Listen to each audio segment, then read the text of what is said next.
আসসালামু আলাইকুম রহমতুল্লাহি ওয়া বারাকাতুহু। আলহামদুলিল্লাহি ওয়া তাসসালাতু ওয়াসসালামু আলা মান লা নাবিয়্যা বা'দা। আউযু বিল্লাহি মিনাশ শাইতানির রাজিম। বিসমিল্লাহির রহমানির রহিম। বাল্লিগু আন্নী ওয়ালাউ আয়া। আমার পক্ষ থেকে একটি হাদিস জানাতে একটু বছর। আজকের বক্তব্যের বিষয় হলো স্বপ্নের ব্যাখ্যা।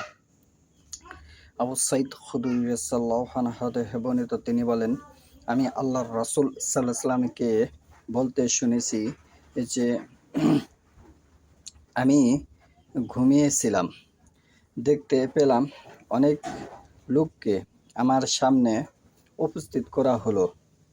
তাদের গায়ে জামা ছিল, কারো কারো জামা এত ছোট ছিল যে কোনোভাবে বুক পর্যন্ত পৌঁছেছে, আর কারো জামা ছোট ছিল। আর উমর রাদিয়াল্লাহু আনহুকে আমার সামনে পেশ করা হলো। তার শরীরে এত লম্বা জামা ছিল যে সে জামাটি হেঁচড়ে চলছিল, মাটিতে হেঁচড়ে যাচ্ছে। সাহাবায়ে কেরাম বলেন, হে আল্লাহ রাসূল সাল্লাল্লাহু আলাইহি ওয়াসাল্লাম, আপনি এই স্বপ্নের কি ব্যাখ্যা করলেন?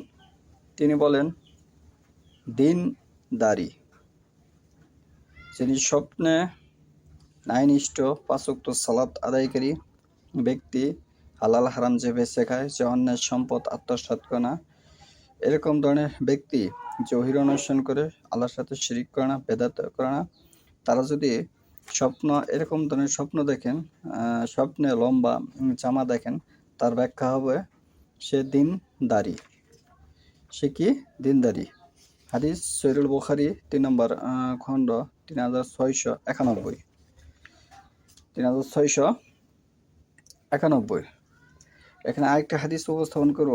হামজা রাদিয়াল্লাহু আনহার পিতা আব্দুল্লাহ ইবনু উমর রাদিয়াল্লাহু আনহু হতে বর্ণিত, আল্লাহ রাসূল সাল্লাল্লাহু আলাইহি ওয়াসাল্লাম বলেন, আমি ঘুমিয়েছিলাম, স্বপ্নে দুধ পান করতে দেখলাম যে তৃপ্তি নিদর্শন যেন আমার নখগুলির মধ্যে প্রবাহিত হচ্ছিল। অতঃপর দুধ উমর রাদিয়াল্লাহু আনহুকে দিলাম। সাহাবীগণ জিজ্ঞেস করলেন, আপনি কি ব্যাখ্যা দিচ্ছেন? এই স্বপ্নের কি ব্যাখ্যা দিচ্ছেন? তিনি বললেন, এলেম। কেউ যদি স্বপ্নে দুধ পান করতে দেখে, তাহলে এর ব্যাখ্যা হবে এলেম। সে ইসলামী জ্ঞান অর্জন করবে, সে এলেম অর্জন করবে।